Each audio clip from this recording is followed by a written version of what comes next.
Magandang araw mga bata! Narito muli si Teacher Mel para sa isa na namang aralin.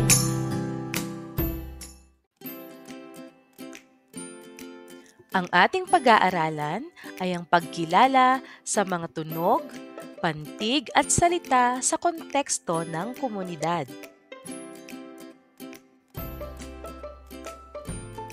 Halina't basahin natin ang mga pantig at mga salita. Pa-a-ra-lan, paaralan.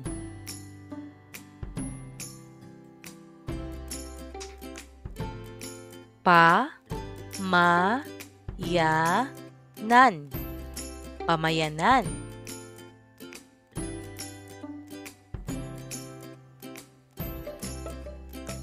Gu-sa-li, gusali.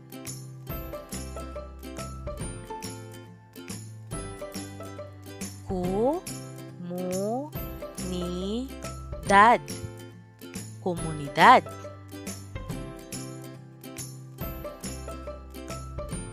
Istruktura, istruktura. Publiko, publiko.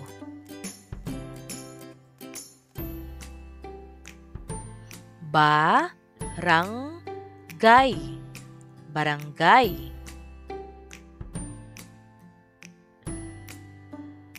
Pa-ma-ma-hala,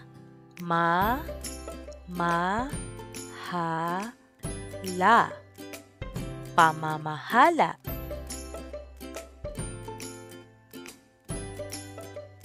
Ang ating mga binasang mga salita ay may kaugnayan sa ating pamayanan. Ang mga istruktura sa pamayanan ay mga gusali o lugar na may mahalagang papel sa buhay ng mga tao sa isang komunidad. Narito ang ilan sa mga karaniwang istruktura sa pamayanan. Pampublikong istruktura. Pa-a-ra-lan, paaralan. Paaralan. Dito nag-aaral ang mga bata at kabataan. Ulitin natin. Pa-a-ra-lan, paaralan. Barangay, barangay. Barangay Hall. Ito ang sentro ng pamamahala sa barangay. Ulitin natin. Barangay, barangay.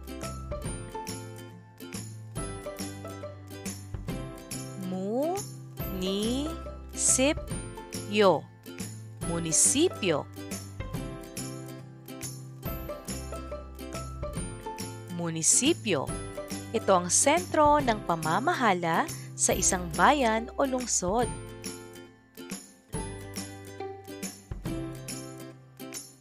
Ulitin natin. Munisipyo, munisipyo. Ospital, ospital. Ospital o klinik para sa serbisyong medikal at pangkalusugan. Ulitin natin. Ospital, ospital.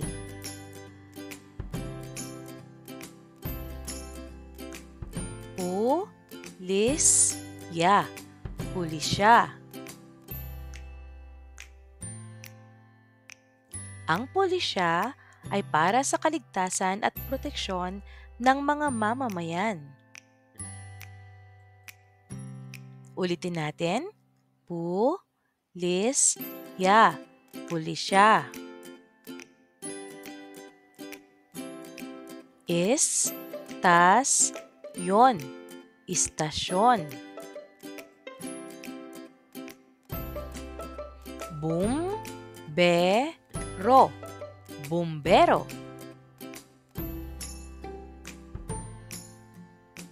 Istasyon ng bumbero para sa kaligtasan at proteksyon ng mga mamamayan. Ulitin natin. Istasyon, istasyon.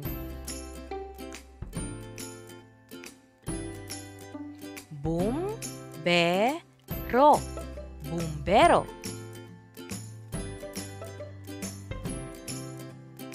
Narito naman ang mga iba pang salita na ginagamit sa pampalakasan at libangan.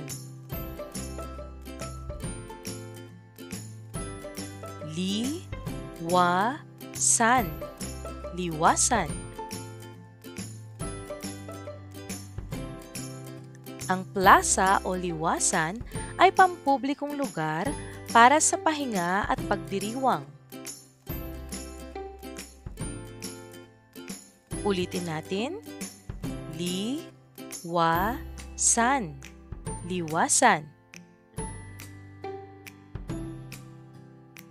Palengke, palengke.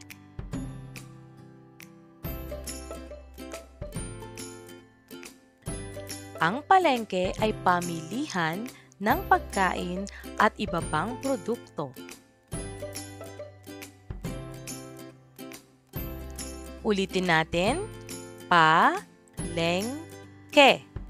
palengke. Simbahan,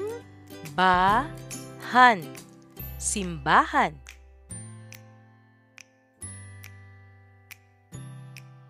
Simbahan. Ito ay isang lugar ng pagsamba at espiritual na gawain.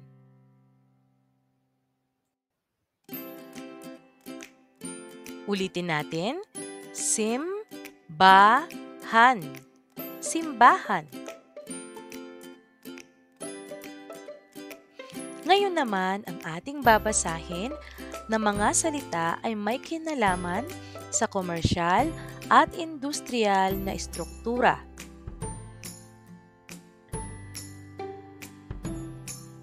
Pamilihan,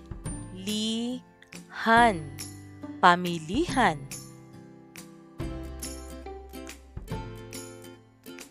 Pamilihan at mall. Para ito sa pamimili at iba pang pangangailangan.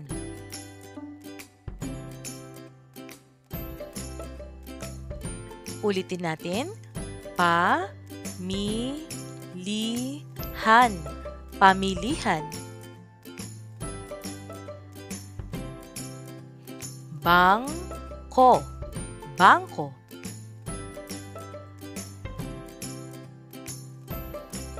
Ang bangko ay para sa transaksyong pinansyal. Ulitin natin. Bangko, bangko. Pabrika, pabrika.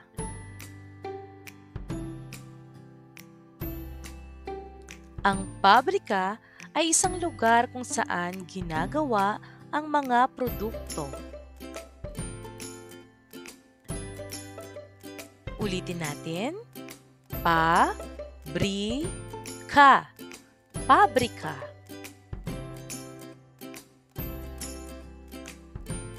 Dumako naman tayo sa mga salitang may kinalaman sa transportasyon at komunikasyon.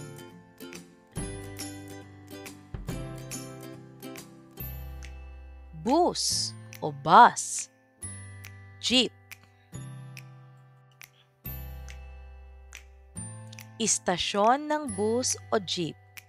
Ito ay isang lugar kung saan sumasakay at bumababa ang mga pasahero. bus, jeep. Pantalan, pantalan.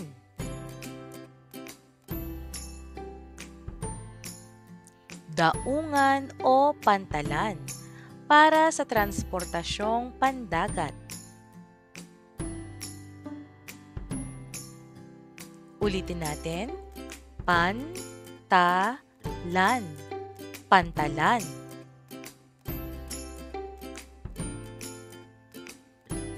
Paliparan, paliparan.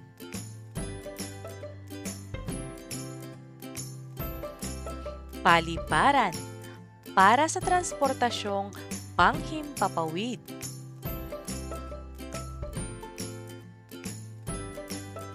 Ulitin natin. Paliparan, paliparan. Mga bata, tandaan natin, lahat ng mga istrukturang ito ay mahalaga upang maging maayos at maunlad ang isang pamayanan. Ating natutunan ang mga salita o terminong ginagamit sa pamayanan.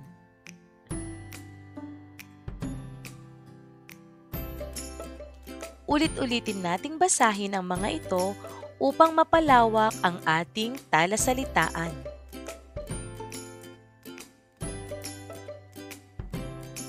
At dito nagtatapos ang ating aralin, mga bata.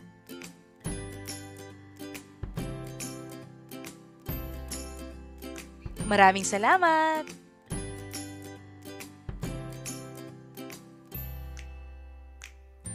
Ito si Teacher Mel.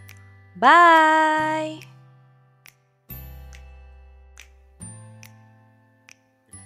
Ito si Teacher